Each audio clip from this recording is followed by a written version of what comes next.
For this week's Sports Star Spotlight, we're headed to Lakeland, Florida to meet one of the most versatile players in the 2022 class.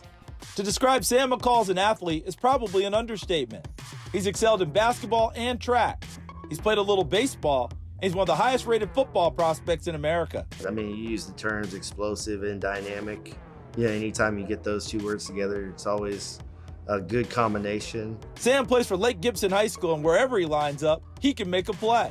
In his junior season, he caught 52 passes for 903 yards and 10 touchdowns. Receiver, I think I'm just a big factor of how everybody remind me of Julio Jones, the big, fast, run your routes, can catch the ball in traffic. So it's like I can do a lot of that. He's got tremendous vision with the ball in his hands. You know, that's a natural God-given gift. On defense, the stats may not always show it, but he has a tremendous impact.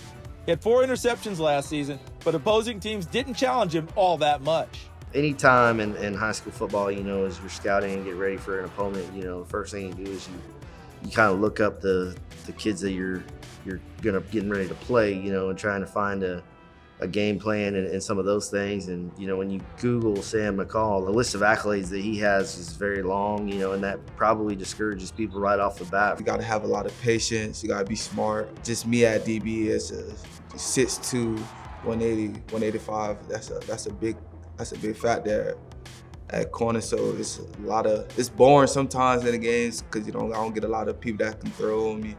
So they're scared to throw. Offensive coordinators be scared to throw sometimes. While it may not be fun seeing the other team throw away from him all game, Sam would much rather be bored on the field than sitting on the bench wishing he had given more.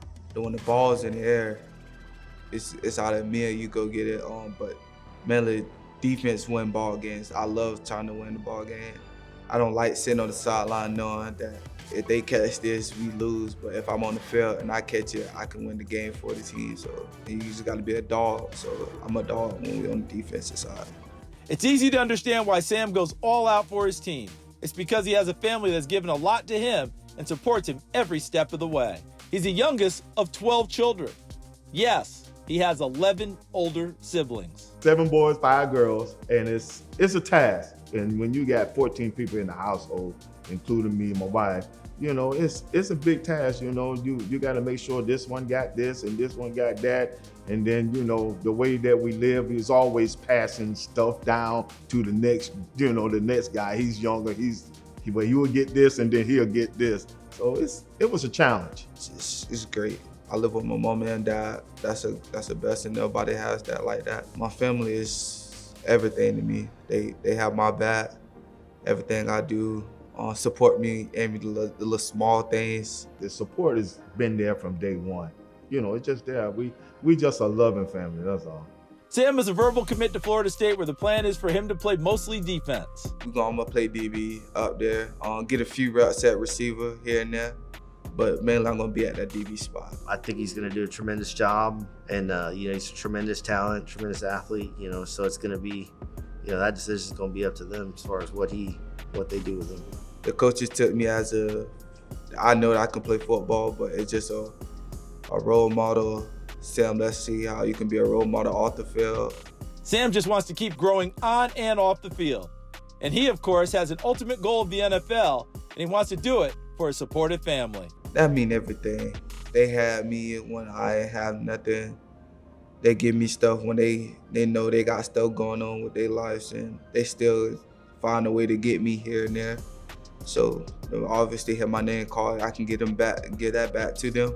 You know, I think as long as he continues to make good decisions and continues to put in the work and do those things, I mean, you know, I think athletically he's got the ability to do that. I often look back at it and dream about it, and I say, well, what if we get in the green room, you know, and just to hear his name called, you know, I know I cry like a baby, though. I'd probably be him crying, though, but, you know, just to hear his name called and an accomplishment, what, you know, that he's been trying to do, you know, all his years of going to school, because he loves the game of football. Thanks for checking out Sports Stars of Tomorrow on YouTube. If you enjoyed this video, please be sure to give it a like, and please subscribe to our channel so you see all of the latest content.